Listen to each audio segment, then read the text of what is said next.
Steve Ross is the owner of the Dolphins, who has accomplished on the field roughly zero. He certainly has made Hard Rock Stadium in Miami a destination. They have F1. They have tennis tournaments. They've got red carpets. They've got fancy celebrities. They got a lot of stuff. They sign a lot of players, spend a lot of money, and it does not translate to a lot of wins. Steve Ross was accused in a Brian Flores lawsuit, their head coach at the time, of being offered $100,000 to lose games. That got a lot of attention when Brian Flores filed this lawsuit. Go back and listen to previous shows. That was my number one focus. Forget the fact that minority interviews are a sham, because they are in every sport. Forget the fact that there is discrimination. Of course there is. But throwing games, that was going to be the biggest deal that Roger Goodell had to handle. Way too much money involved. Too big a stake in the gambling entities to have any concern about the integrity of the game. Not whether one team's better than the other. That gets reflected in the spread. If you are trying to get a better draft pick and supposedly tanking, that's fine. I've never been against it. That is reflected in the spread. When you're an underdog by 17 points, that's because your team is 17 points worse on that particular day, according to bookies, and then according to people who bet, and that leaves the spread where it is. Then we got word that Tom Brady was going to be a Dolphin. That's unbelievable. There was going to be a deal in place to bring Tom Brady to be the quarterback of the Dolphins. Sorry, Tua, we love you. We're in like Flynn. We're keeping you. You're the most accurate passer. You're going to bring us a championship like you did in Bama. Everything's great. Did he win one in Alabama, by the way, Coca? I just said that. I don't even know if he did. He may have. But we're also going to bring in Sean Payton to replace Brian Flores, the white coach from New Orleans.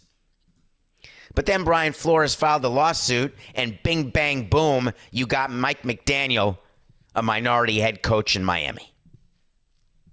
The NFL had a small problem. They had to deal with this issue. Not the issue of Tom Brady and Sean Payton.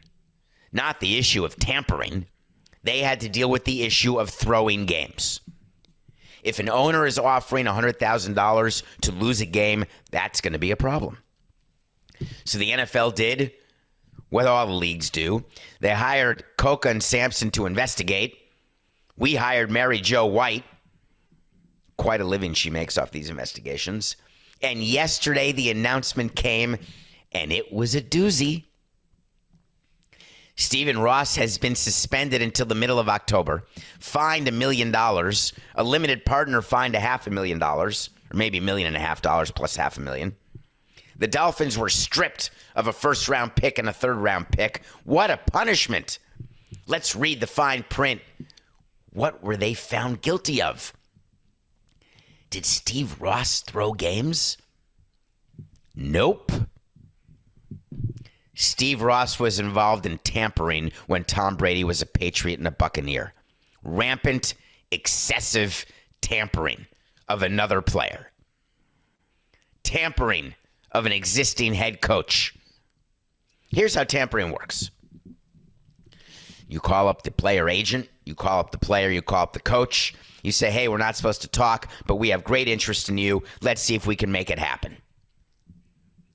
The number of times we spoke to Ozzie Guillen when he was a manager, or Don Mattingly when he was managing the Dodgers, or players when we want to bring them in, every day. I don't need to do a show about it because I've done plenty. Tampering happens. The NFL knows tampering happens, just like the NBA knows. But the NBA investigates all these teams signing these players right on the day when free agency starts. It's so funny to me.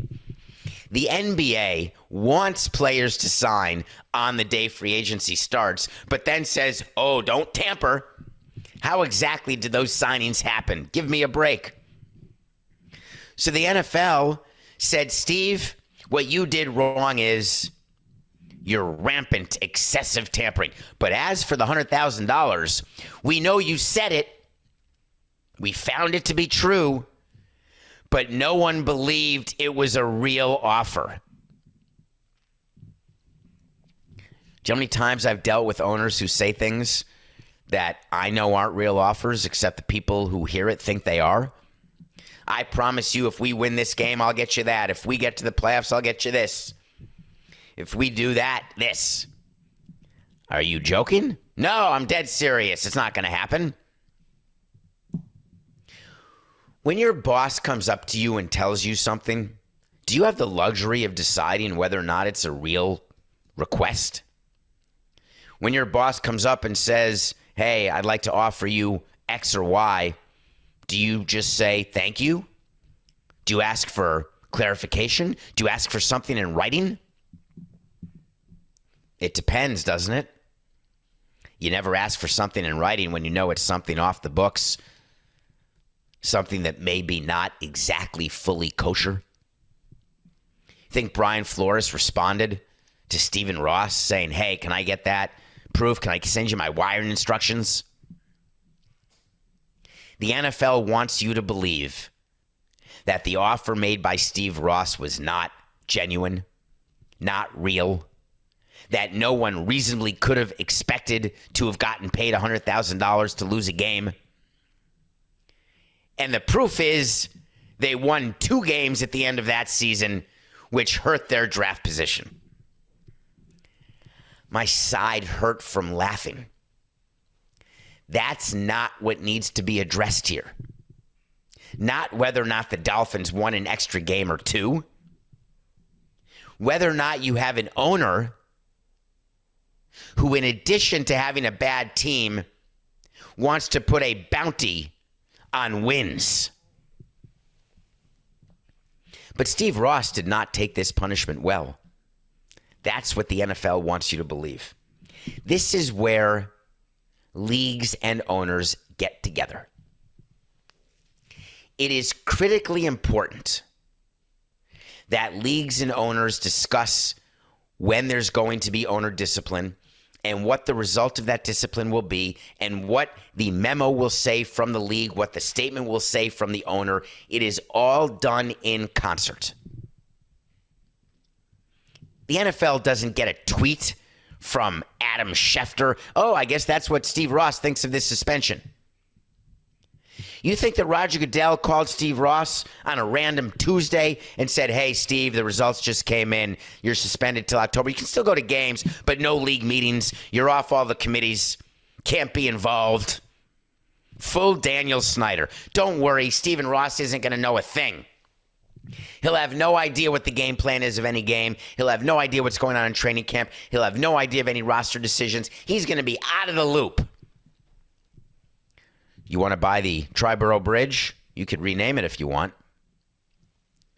Stephen Ross said the independent investigation cleared our organization on any issues related to tanking and all of Brian Flores' other allegations. Is it an independent investigation when you tell the investigator what the conclusion has to be before the investigation starts? Or is that just confirmation? Is it an independent investigation? There's never been one that I've been a part of in Major League Baseball. Not one. We'll call it independent because we want you to believe it because we think you're stupid. The NFL knew exactly what the result of Mary Jo White's investigation was going to be before it started. It was completely fixed the way they all are. And you know what? You think sports is the only place that does that? As I've said all along, Steve Ross said, these allegations were false, malicious, and defamatory. And this issue is now put to rest. Okay. With regards to tampering, I strongly disagree with the conclusions and the punishment. You're disagreeing with the fact that you were involved in tampering? That can't be, right, Steve? I know that's not true. Why would you put that in the statement? Are you trying to do the old bait and switch? I vociferously disagree. But then, of course, you followed up with the sentence that always comes in the playbook of statements after you say you disagree. I will accept the outcome because the most important thing is that there be no distractions for our team as we begin an exciting and winning season. I will not allow anything to get in the way of that. Let me keep reading. Wow, there's nothing else in the statement. He didn't address the $100,000. Oh, let me read it again. He did. Oh, all of Brian Flores' other allegations. We've been cleared. That's not what actually was said by the NFL. Brian Flores saw what took place and was immediately upset and ready. Here's what's interesting about the Brian Flores statement.